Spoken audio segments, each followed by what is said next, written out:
Good afternoon from the Kettleland Live Doppler Storm Center. It's cold. Temperatures are in the single digits and teens to cover central and eastern Kettleland. It is a little warmer in the western South Dakota. You see 36 in Rapid City. So that forecast today, there may be a stray flurry or two. Otherwise, temperatures in the teens and 20s for highs. That will cover central and eastern South Dakota. Go to a high of 41 in Rapid City today. Warmer temperatures on the way tomorrow.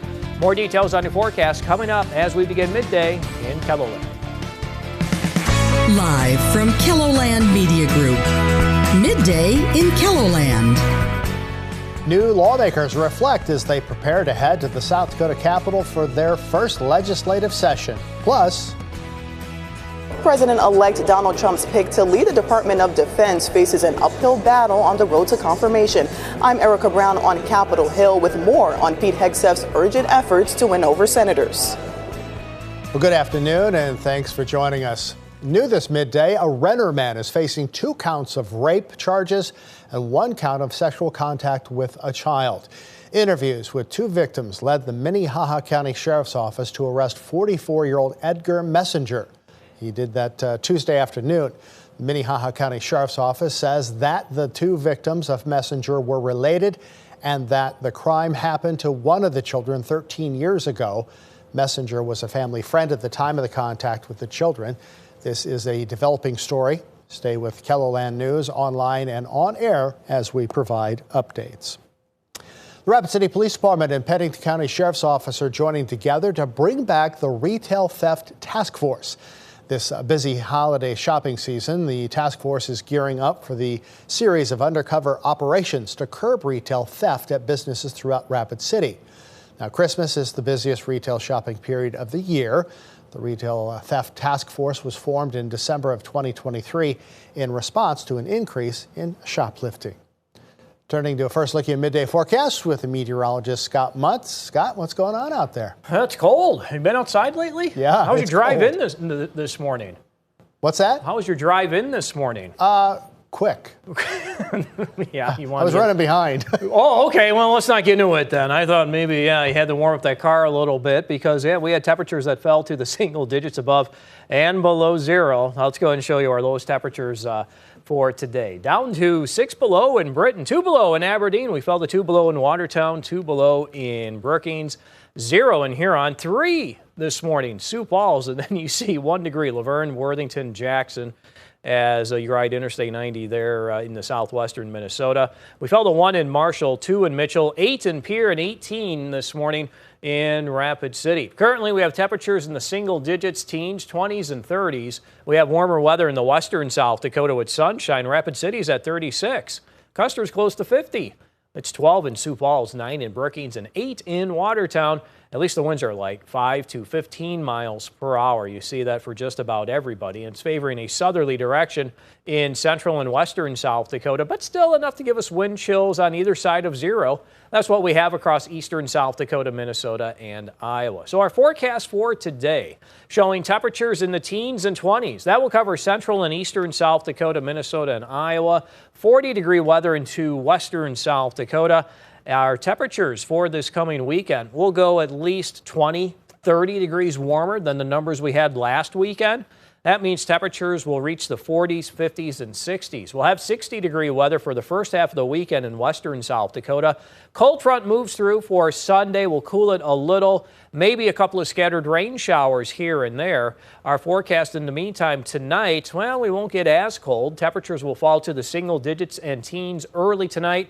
Slowly warm as we do go through the overnight hours. And that forecast for tomorrow showing it will be a warmer day with afternoon highs in the 30s, 40s, and 50s. I'll have more details on your Kettleland Live Doppler forecast coming up. Thank you, Scott. Among the lawmakers serving for the first time in South Dakota's legislature during the upcoming session are Republicans Logan Manhart and Heather Baxter and Democrats Eric Muckey and Nicole Uribach. I'm just so excited to get right to work and represent as best I can. I'm very excited. I look forward to serving. You'll hear from all 4 of these first-time South Dakota lawmakers in tonight's Eye on Kettleland from our Dan Santella. That's tonight at 10 o'clock Central Time.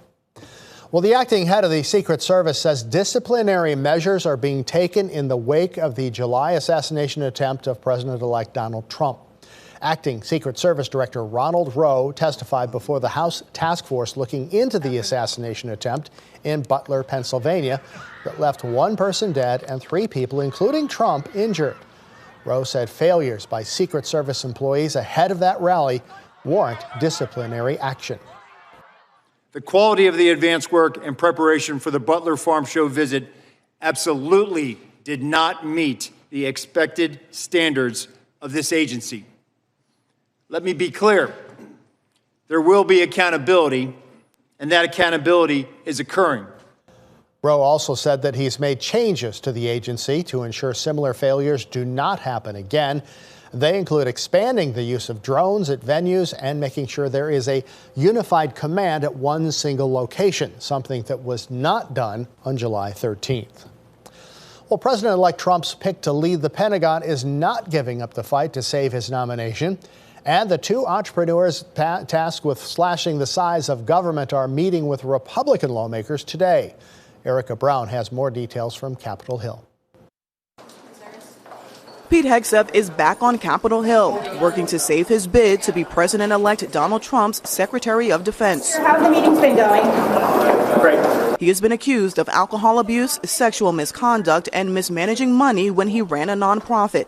Hegseth denies any wrongdoing and has been telling senators he will stop drinking if that's what it takes to win confirmation. The allegation was made about him being intoxicated at several times, and so the questions that every member will be asking him led to his statement. And he categorically said he would stop drinking altogether. That's right. If he becomes Secretary of Defense. Exactly right. Trump has put together a short list of candidates to replace Hegseth if needed. They include his former political rival, Florida Governor Ron DeSantis, and Iowa Senator Joni Ernst, who served in the National Guard for 20 years. Any chance you're up for consideration as Defense Secretary, Senator? Mr. Hegseth is the nominee. Hegseth has said he is opposed to women in combat roles in the military, and Ernst said she had a frank conversation with him on Wednesday. Trump also dispatched Elon Musk and Vivek Ramaswamy, the heads of his Department of Government Efficiency, or DOGE, to Capitol Hill today to talk with lawmakers about slashing the size of the government. We're just talking about the art of the possible, kind of the metes and bounds of things that we can do quickly, things that will take a longer time. Florida Congressman Jared Moskowitz became the first Democrat to join the DOGE caucus. Democrats should embrace government efficiency. That doesn't mean that we're going to start cutting services, but I think it can be more efficient. Musk and Ramaswamy have vowed massive cuts to the government workforce, including eliminating entire agencies. Erica Brown at CBS News, Capitol Hill. While Moskowitz was the first Democrat to join the conference, he said he was not invited to today's meetings with Ramaswamy and Musk. Those were Republicans only.